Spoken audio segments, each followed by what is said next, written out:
오래전부터 성공에 대한 책들이 베스트셀러요 또 롱셀러입니다. 가령 성공한 사람들의 7가지 습관이나 성공적인 아침형의 인간, 이런 책들입니다. 어느 한 분야에서 나름대로 성공한 사람들이 저술한 자신의 성공 비결에 대한 책입니다. 그런데 언제부터인가 실패학에 관한 책도 유행했습니다.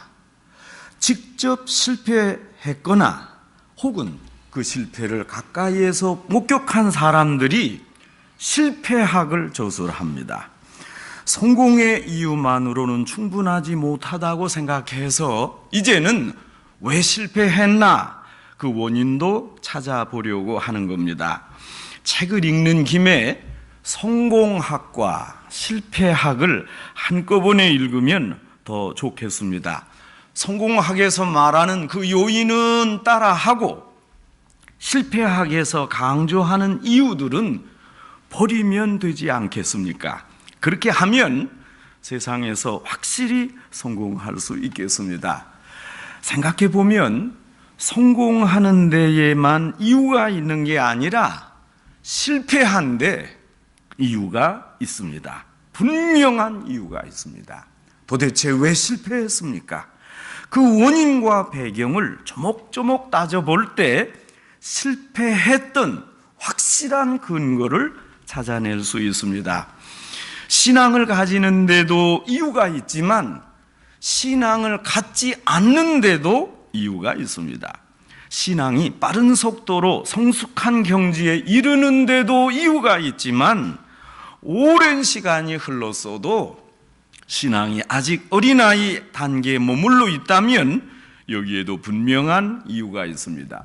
믿음이 좋은데도 이유가 있지만 믿음이 약한데도 이유가 있습니다.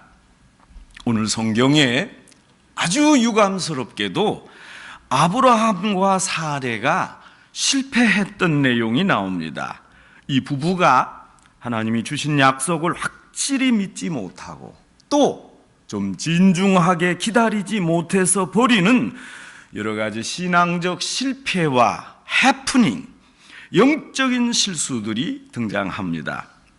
아브라함이 하나님의 약속을 받고 본토 친척 아비집을 떠나서 하나님이 지시하는 땅 가나안에 온 지 벌써 10년이 지났습니다.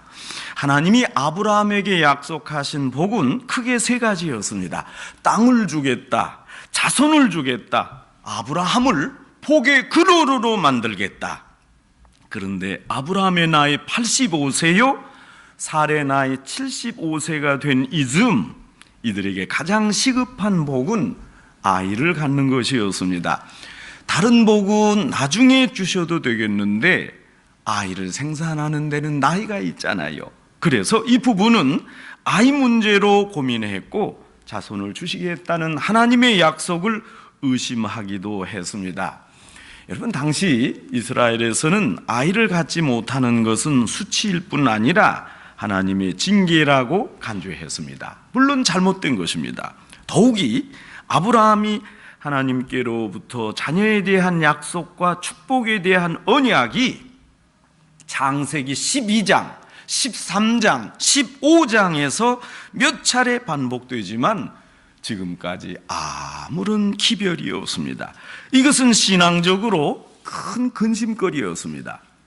또 이해할 만한 일입니다. 그러나 여러분 생각해 보십시다. 신앙이 무엇입니까? 하나님의 뜻, 하나님의 방법을 하나님 편에서 생각하는 게 믿음 아닙니까?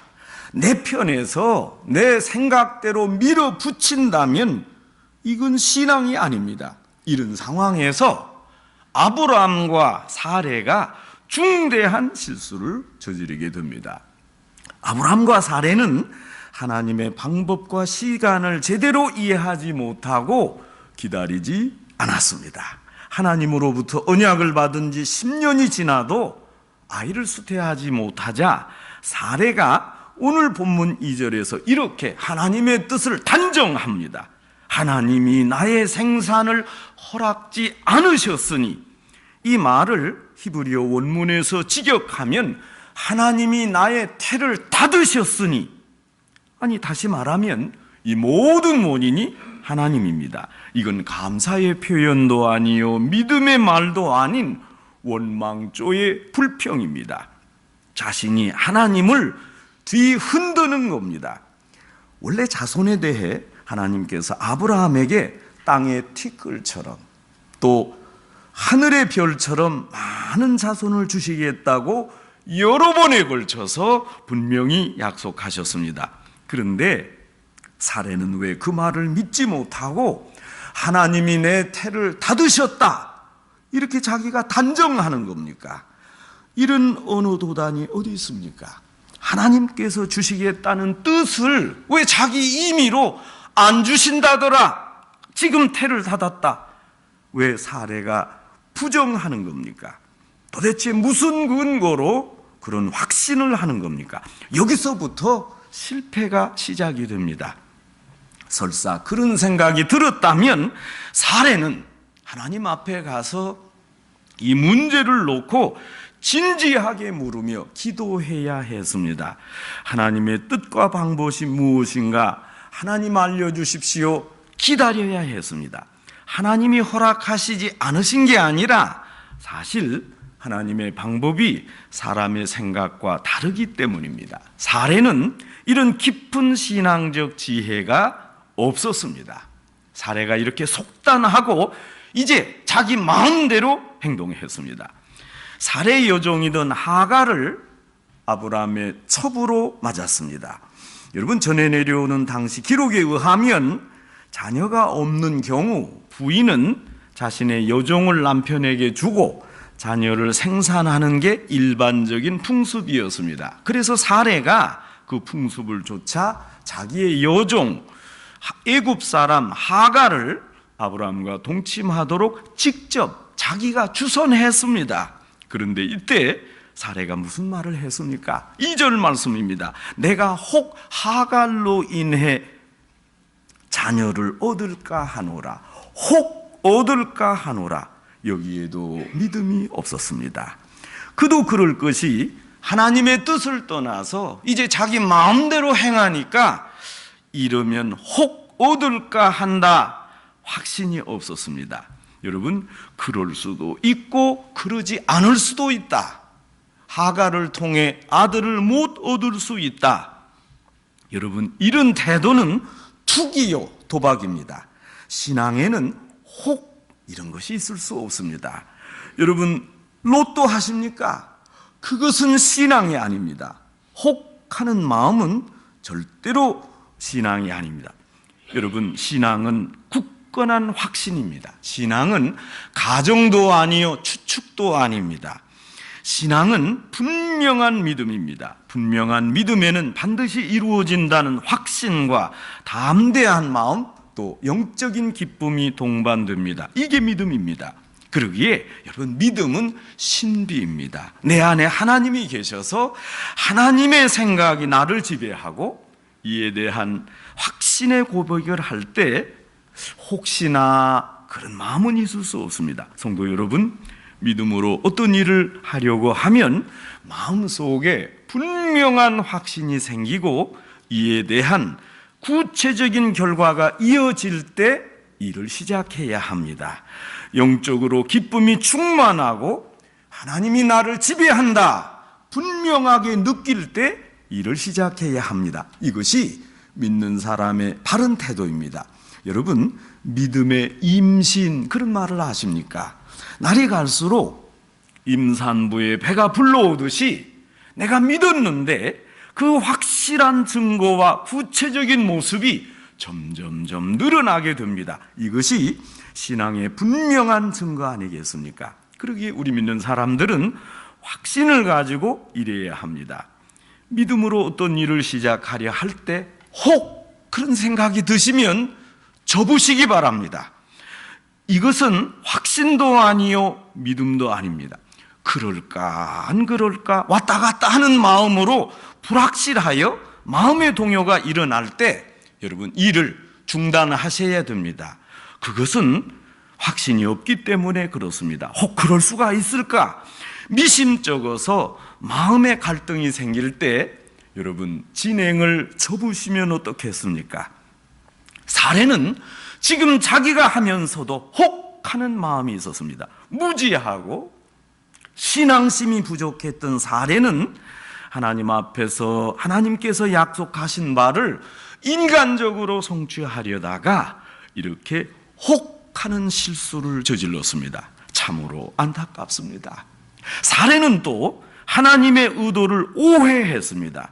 하나님의 의도는 사람의 생각과 다릅니다. 하나님께서 계획하시는 일에는 하나님의 때와 장소 또 하나님의 사람과 방법이 사용됩니다. 하나님의 계획은 처음부터 아브라함과 사레가 각각 100세와 90세가 될 때 이삭을 주시는 것이었습니다.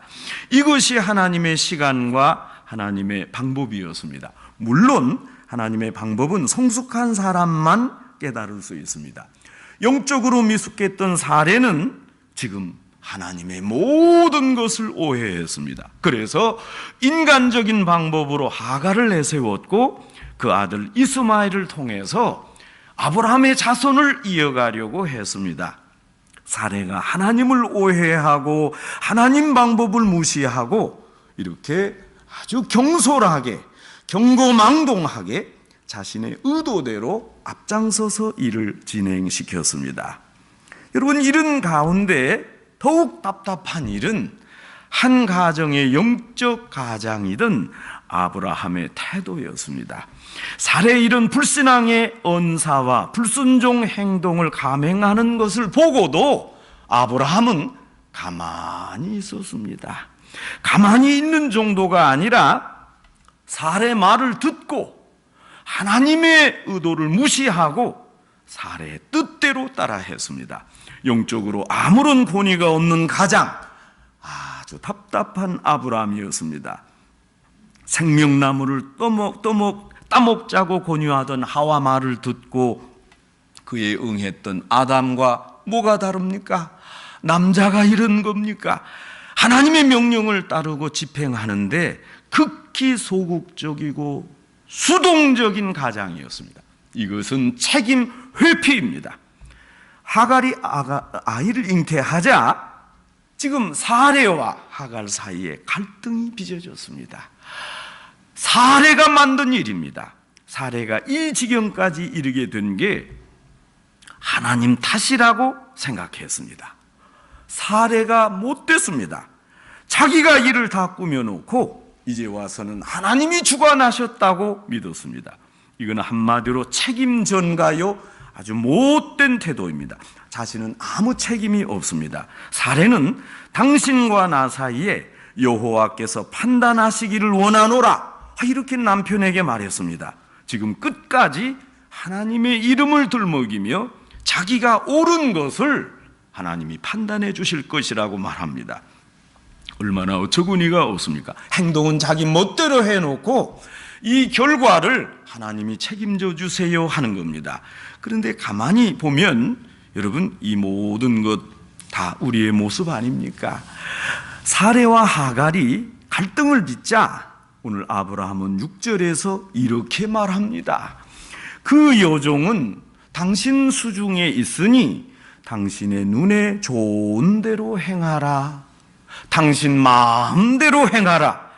여러분, 어떻게 하갈이 사레의 몸종만 됩니까? 지금은 상황이 다릅니다.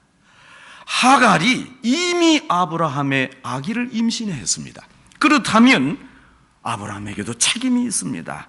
아브라함과 하갈은 이제 더 이상 남남이 아닙니다. 그러나 아브라함은 아무 상관없이 시치미를 뚝 따고 하갈이 너의 여종이니까 네 마음대로 행하라, 이렇게 합니다.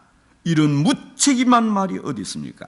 아브라함은 은근슬쩍 사레에게 모든 책임을 떠넘겼습니다. 아브라함이 이렇게 말하려면 사레와 동침하지 않았어야 합니다. 안 된다, 그렇게 말했다면 지금 이 말이 가당합니다. 이건 내 문제가 아니라 너희 둘 문제니까 너희 둘이 해결하라. 이렇게 간단하게 치부합니다. 여러분, 이런 아브라함의 모습 참으로 실망스럽습니다. 아브라함 역시 사례만큼 위선적입니다.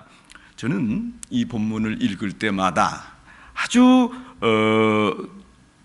군중 앞에서 나는 아무 책임이 없다 손을 씻던 빌라도의 모습이 떠오릅니다. 빌라도는 나중에 책임에 대한 공식적인 한계를 명확하기 위해서 자기가 정확히 말했습니다. 지금 이 사람의 피에 대해 나는 무죄하다. 그러므로 나는 손을 씻는다. 다 너희 책임이다. 자기와 상관이 없다는 겁니다. 여러분 어떻습니까? 손을 씻는다고 정말 상관이 없는 겁니까? 총독이 뭐 하는 자리입니까? 지도자가 책임지지 않으면 누가 책임진다는 겁니까? 나라의 지도자로, 한 가정의 지도자로 마땅히 책임져야 됩니다. 그러기에 오늘도 우리는 사도신경에 빌라도의 잘못이라 이렇게 고백하지 않습니까? 지도자이기에 책임지라 하는 것입니다. 특별히 여기에 아브라함은 자신의 영적인 역할을 포기했습니다. 자손을 주시겠다, 이런 복을 주시겠다, 저런 복을 주시겠다, 하나님의 약속은 아브라함이 받았습니다. 하나님께서 아브라함에게 직접 말씀하셨고 아브라함에게 직접 약속하셨습니다. 그런데 아이가 생기지 않자 가정의 영적 지도자로서 위치를 스스로 포기했습니다. 더 기다려야 된다, 하나님의 뜻이 있다, 그랬어야지 철없는 아내가 여호와께서 내 태를 닫으셨다 이런 불신앙의 말을 할 때, 혹 또 여종으로 인해 자녀를 얻을까 하노라 이럴 때, 하갈과 동침하도록 마련할 때도 아브라함은 누구입니까? 그저 가만히 있었습니다. 아내 말을 그대로 따랐습니다. 이것은 가정의 영적 지도자로서 하나님 말씀 수혜자로 역할을 포기한 거 아닙니까? 영적으로 바르게 서 있는 사람이라면 아내가 잘못 알고 불평할 때 이걸 신앙적으로 타일렀어야 했습니다. 아브라함이 말씀에 비추어 잘 진단하고 교정해야 했습니다. 여러분, 그런 사람이 신앙 지도자 도리 아니겠습니까? 또 아브라함은 은밀하게 한적한 곳을 찾아서 하나님을 만나야 했습니다. 왜 기도도 하지 않는 겁니까? 하나님 기다려도 아이가 없으니 이게 무슨 뜻입니까? 지금 철없는 아내가 이상한 일을 벌입니다. 어떻게 해야 하겠습니까? 그런데 아브라함은 어떠했습니까? 하나님과 면담도 하지 않고 기도도 하지 않고 진지하게 상의하지도 않았습니다. 가만히 있다가 부인이 주도하는 일에 그저 침묵했고 그대로 따라했습니다. 아브라함은 영적 지도자 아닙니다. 내 책임은 내가 친히 져야 됩니다. 여러분, 가정에서나 사회에서나 교회에서도 마찬가지입니다. 가장의 역할을 내가 바로 수행해야 하고, 직장 상사로 임무를 완수해야 하고, 우리 교회에서도 맡은 바 일에 책임을 다해야 됩니다. 이건 상식입니다. 여러분, 모든 일에 오버하는 것도 문제지만 자기가 책임져야 할 그 일을 확실하게 담당하지 못하는 것도 문제입니다. 특별히 하나님의 비밀을 맡은 자가 이 비밀을 남에게 양보하면 엉뚱한 일이 벌어집니다. 영적인 지도자가 더욱 그렇습니다. 영적 권위를 내가 지켜야 됩니다. 여러분, 특별히 교회 지도자가 중요합니다. 여러분, 이런 이유로 교회 목사님과 장로님의 역할이 중요합니다. 성도 여러분, 양보할 게 따로 있습니다. 줄 서고 있는데 누가 새치기 하면 좀 기분이 좋지 않지만 양보할 수 있습니다. 여러분, 양보하시기 바랍니다. 그리고 내가 산호세 중앙교회 교인입니다 한마디 하시면 좋습니다. 여러분, 누가 잘하나 이런 세상적인 경기에서 신앙인으로 양보할 수 있습니다. 마땅히 양보해야 됩니다. 그러나 영적인 지도자로서 양보는 절대 안 됩니다. 하나님이 내게 말씀한 것이고 내게 약속한 것이기 때문입니다.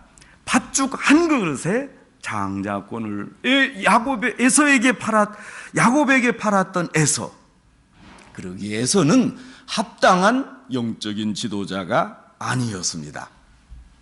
목회하고 있는 목사로서 저는 영적인 역할을 절대 소홀히 할 수 없습니다. 또 신앙의 책임을 절대 회피할 수 없습니다. 왜냐하면 이 점을 소홀히 하면 제가 목사직을 제대로 수행할 수 없기 때문에 그렇습니다. 목사 한 분이 잘못되면 많은 성도를 실족시키고 하나님을 직접 근심시키기 때문입니다. 말씀 전하는 일, 목회하는 일, 기도하는 일에 목회자로서 영적인 역할을 절대 양보할 수 없습니다. 양에게 말씀의 꼴을 먹여야 할 의무를 제가 저버릴 수가 없습니다. 그러기에 하나님의 일을 맡은 영적 지도자는 사력을 다해 마귀와 전쟁을 벌이는 아주 심각한 상황에서도 성경을 가르쳐야 하고 하나님의 백성을 돌봐야 합니다. 목회자는 이런 귀한 직무를 함부로 남에게 넘겨서 안 됩니다. 교회 지도자 역시 그렇습니다. 기도하는 일, 내가 교회에서 맡은 일 양보하면 안 됩니다. 지금 사례도 마찬가지 아닙니까? 자기가 정실 부인이요 아내라면 아내 자리를 마땅히 지켜야 했습니다. 아니 왜 엉뚱한 하인에게 정실 부인의 위치를 양보하는 겁니까? 그리고 한다는 말을 보세요. 5절에서 사례가 아브라함에게 이렇게 말합니다. 하갈이 아들 이스마엘을 잉태했다고 나를 멸시하는데 내가 받는 이 욕은 당신이 받아야 마땅합니다. 아니 누가 그렇게 하라고 했습니까? 남편더러 하갈을 받아 아이를 가지라 한 사람이 누구입니까? 아내가 아내로서 자리를 포기하고 역할을 지키지 못해서 지금 이런 엉뚱한 일이 생긴 게 아닙니까? 사례가 금방 후회했고 이로 인해서 불화가 조성되었습니다. 다툼이 생기고 미워하는 죄를 짓게 됩니다. 사례가 하갈에게 죄를 짓고 하갈이 죄를 짓도록 만들었습니다. 자기 자리 이탈하고 자기 책임 회피하고 자기 역할을 불이행하면 이런 불상사가 연속적으로 일어납니다. 죄의 연결고리가 연쇄적으로 일어납니다. 이 점을 깊이 명심해야 합니다. 성도 여러분, 내 책임 내가 져야 됩니다. 내 역할을 내가 잘 감당해야 합니다. 아버지로서의 책임, 어머니로서의 역할, 남편으로서의 위치, 또 아내로서의 자리를 누구에게 양보할 수 없습니다. 내 임무는 내가 끝까지 담당해야 합니다. 이걸 남에게 양보하면 오늘 본문에 나타난 대로 이런 아주 이상한 일들이 발생합니다. 당시 아브라함과 사레가 실수했던 결과는 현재까지도 인류에게 엄청난 나쁜 영향을 끼치고 있습니다. 이들의 잘못된 믿음과 책임을 회피한 결과 현재 중동 문제가 빚어지지 않았습니까? 이삭의 후손과 이스마엘의 후손의 갈등이 지금 팔레스타인 문제의 원인이 오늘 본문에서 기인합니다. 아브라함과 사레가 이런 실수를 안 저질렀다면 오늘 중동의 갈등은 없습니다. 아브라함과 사레는 하나님께서 약속하신 이삭을 얻으려다가 엉뚱하게 잘못 생각해서 이런 영적인 부산물을 얻었습니다. 여러분, 이들의 현재 신앙으로 미래 역사에 큰 걸림돌을 남겼습니다. 성도 여러분, 오늘 보시는 대로 아브라함과 사레는 하나님 앞에, 역사 앞에 큰 실수를 저질렀습니다. 하나님의 방법을 알 수 있는 지혜와 신앙이 턱없이 부족했습니다. 하나님이 약속하셨던 믿음의 아들 이삭을 얻으려 했다면 하나님께서 역사하실 수 있는 기회와 공간을 드렸어야 했습니다. 이 부부가 조금 더 기다렸어야 했습니다. 하나님의 방법이 어떤 것인가 기도와 간구로 알려고 노력했어야 했습니다. 하나님의 방법이 우리와 다를 수 있다. 그리고 하나님의 시간도 우리와 다를 수 있다. 이것을 알았어야 했습니다. 이 부부는 아내로서, 남편으로서, 영적 지도자로서, 하나님의 약속을 직접 받은 자로서 책임 있게 행동해야 했습니다. 이 작은 불복종이, 자기 마음대로 행한 행동이 먼 미래에 어떤 영향을 미칠까 생각했어야 했습니다. 오늘 나의 작은 행동이 나중에 큰 파장을 일으킵니다. 이것은 비단 사회적이고 정치적인 문제만이 아닙니다. 신앙적으로, 영적으로 훨씬 더 심각하고 중대한 문제입니다. 성도 여러분, 우리가 아브라함과 사레의 실패를 기억합시다. 왜 잘못됐는가? 어디에서 빗나갔는가? 그리고 우리가 이제 그것을 타산지석 삼아 신앙의 사람이 됩시다. 하나님의 방법을 이해할 수 있는 영성과 하나님의 시간을 기다릴 수 있는 인내심을 함양합시다. 내 위치를 내가 지키고 신앙인으로 하나님의 비밀을 맡은 자가 됩시다. 비밀을 맡았다면 그 맡은 자세를 계속 가져야 하겠습니다. 현재 내 행동이 먼 미래에 미칠 영향을 생각하는 그런 역사의식을 가집시다. 주님의 말씀을 들을 뿐 아니라 이제는 진중하게 듣고 한 번 들으면 그것을 계속 새기고, 그리고 그 주님의 바른 제자, 그 말씀을 지키는 주의 자녀 되기를 주님의 이름으로 축원합니다.